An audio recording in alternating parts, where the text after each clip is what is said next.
A mother and father have been charged with giving their 3 young children heroin to help them sleep. One of their children told a social worker that his mother used a needle to inject him and his sisters with what she called feel-good medicine. Hello there, welcome back to IO. I'm Charlotte. If this is your first time here, thanks for clicking on this video. This is InformOverload, your YouTube source for trending news. If you would like to connect with us, all our social media links are posted down below in the description of this video. But for now, why don't you sit back, subscribe, and let us inform you. A Washington state couple is facing several charges for their appalling mistreatment of their children. Ashley Hutt and Mac Leroy McIver, a mid-20s couple from Washington state, allowed their children, who are 2, 4, and 6, to live in a home full of rat feces and used drug needles. Child Protective Services said that aluminum foil rolls and cooker heroin were found next to the bed, and there were several individuals at the residence that were all using heroin. As if that's not terrible enough, this couple actually injected their kids with heroin, which is really friggin' illegal, not to mention deplorable. Shame! Both parents have been charged with unlawful delivery of a controlled substance to a person under 18, criminal mistreatment in the second degree, and also assault of a child in the second degree. They are being held on $100,000 bail each. Both parents have pleaded not guilty to the charges. It seems inconceivable that kids would ever live in conditions like this,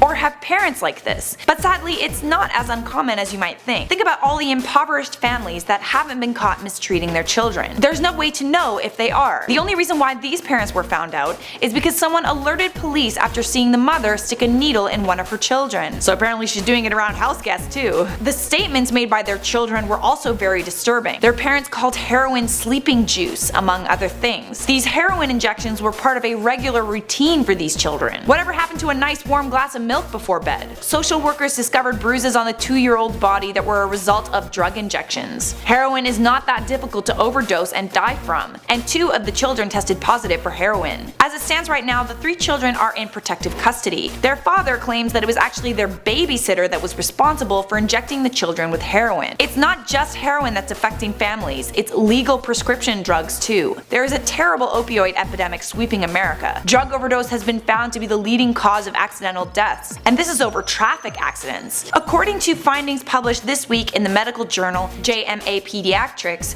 from 1997 to 2012, over 13,000 children were hospitalized for poisonings from opioid prescriptions like oxycodone, Percocet, and codeine. Out of these 13,000 children, 176 of them died. Even if the children aren't taking the drugs directly, to even have your children be around those drugs is just terrible. I feel like it was just last week that horrible video went viral of the parents drugged out on heroin found by their daughter. Just last month, a 7-year-old girl in McSkeeport told her bus driver that she hadn't been able to wake up the adults she was living with for days. She said that they were beginning to change color. Apparently this little girl was looking after 3 other kids at their home that were 5, 3, and also a 9-month-old baby. Even though these children may not have been injected, and many like them may not have been, that doesn't change the fact that they will probably have to deal with the psychological effects for years to come. It is also likely that these children will grow up using drugs themselves. Alright guys, that's all I have for you on this, and I'll see you in another video.